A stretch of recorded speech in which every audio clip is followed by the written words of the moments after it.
Becky from the blog backtothelandliving.com, and in today's video I wanted to share with you a tour of our chicken tractor. So this morning Eric and I have moved our young chickens from the barn where they have been growing out into our tractor, and we have just built this, just finished it yesterday, and so I thought I'd go into how we built it, the materials we use, and just our design in case you are interested in building a chicken tractor and this could be helpful to you. I also will cover what breeds of birds we have and our setup for feeding, things like that. So thanks so much for being here, and let's get into what our chicken tractor is all about.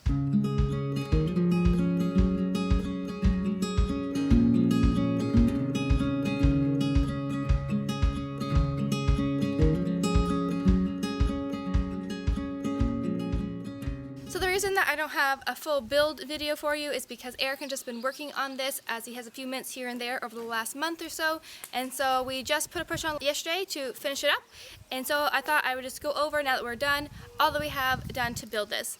So this tractor is about 6 feet wide and 10 feet long, and it's built out of just mostly materials we had around the farm. We bought a few things. So the back side of this is spruce boards, and so we spent about $70 on 14 spruce boards. They're 1x6s, and then we also bought a roll of chicken wire to cover the top portion so that they're safe, and so that cost us about $50. So in total we have about $120 into this build, but the majority of our materials, so most of the lumber and the base frame and the metal roofing, was all things we just had on hand and we just made use of them.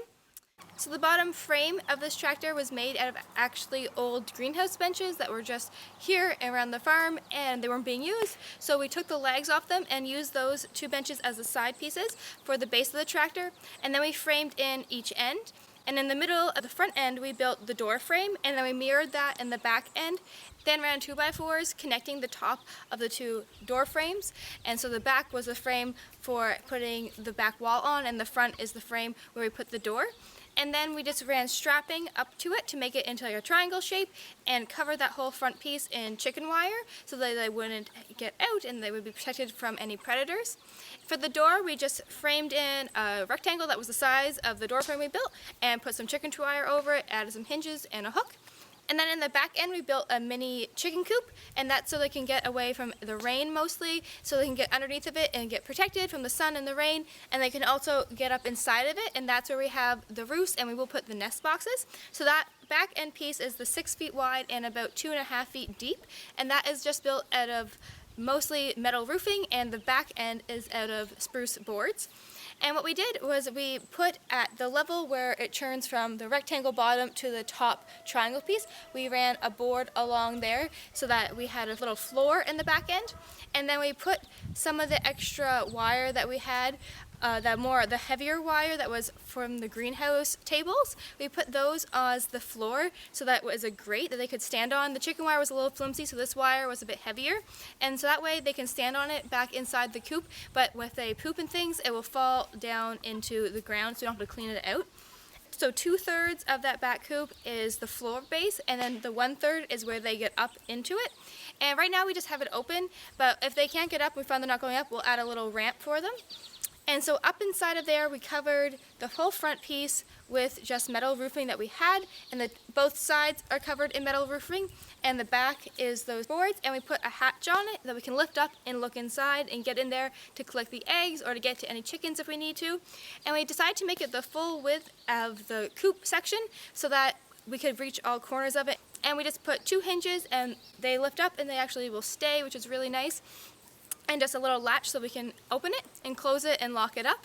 So right now we don't have any laying boxes in there because they're not old enough to start laying yet. So if you have any suggestions of what we should do for laying boxes, let us know down in the comments. We are thinking about it, we're not sure. We'd like to have some type of setup where the eggs just collect themselves, and so that we don't have to actually check in on the chickens every day in case we want to go away from the farm. We'd like to have it more self-sufficient. So we'll see how that works out, but if you have any suggestions, let us know. And then in there we currently just have one roost up top, but we'd like to add a few more because as they get bigger they can go up higher, and also they'll all be able to fit up there hopefully. And so that's how our back section has been built. It's not pretty basic, pretty simple, but it is working for them so far. They have really been liking getting undercover back there.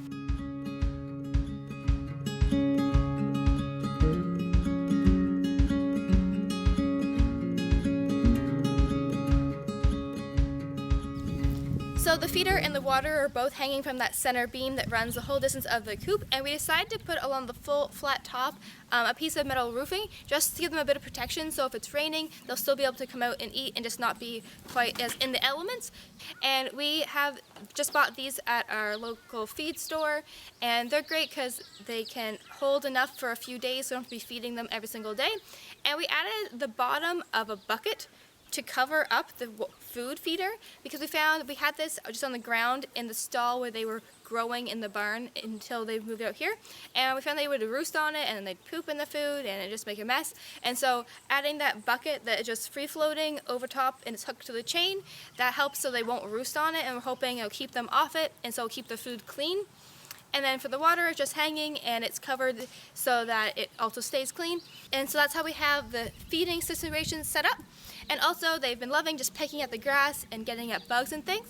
And so the point of the tractor is that we can move it every so often so they have fresh grass and they don't get one area too dirty. And so we'll see how often we need to move it. We're thinking probably every week maybe. I don't know, if it's more often we'll do that. So to move this coop, what we have right now is actually 2 wheels that are just from an old lawnmower.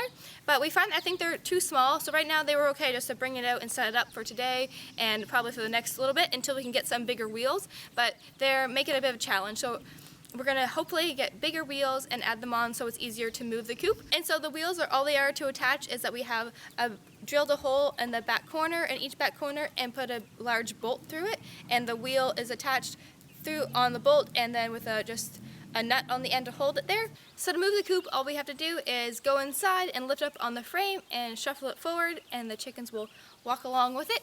And so that's our plan for moving this coop. So this coop is also only a 3-season coop for us. We're hoping to use it in the spring, summer, and fall. But as it gets colder here in New Brunswick, Canada, we'll have to move these chickens somewhere warmer because it is just not insulated enough for it. It's not insulated at all. But we did want it to be pretty rugged so that we could use it in 3 seasons and not just in the summer.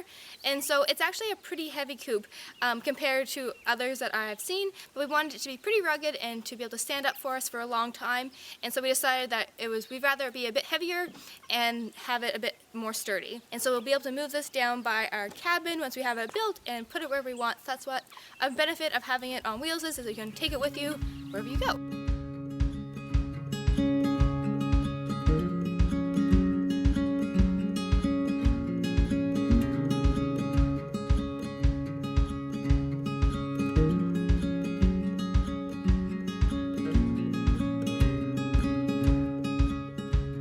So in this flock of chickens that is in this coop, we have a mixed flock, and we want to have more heritage breeds and move away from the production layers to more heritage breeds of chickens that are dual purpose. So these are all dual purpose breeds.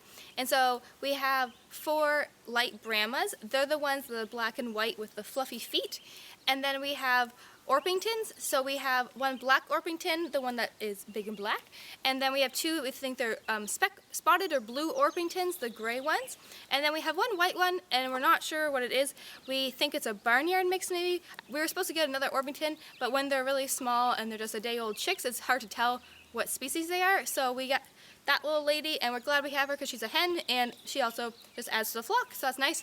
And so we think we have 3 roosters. We're pretty sure we have 3 roosters and 5 hens, so out of 8, we're glad that's more than half our hens. And so the roosters will be raising them to full size and then butchering them for meat since they're dual purpose, and the hens will be keeping to lay eggs, and then once they're done laying, we'll use them for meat as well.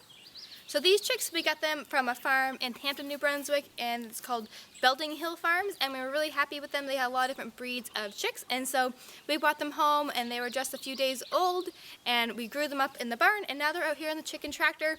So we're really happy with how our chicken tractor has turned out, and are glad to have these chickens outdoors now. If you have any questions on how we built this, just let us know in the comments, and we'll do our best to get back to you. If you have any suggestions on our nest boxes or any experience with chicken tractors, we'd love to hear about it down in the comments. Thank you so much for watching. If you are interested in seeing more homesteading videos and things like that, we'd love to have you subscribe and follow along. Have a great day, and we'll see you on the next one.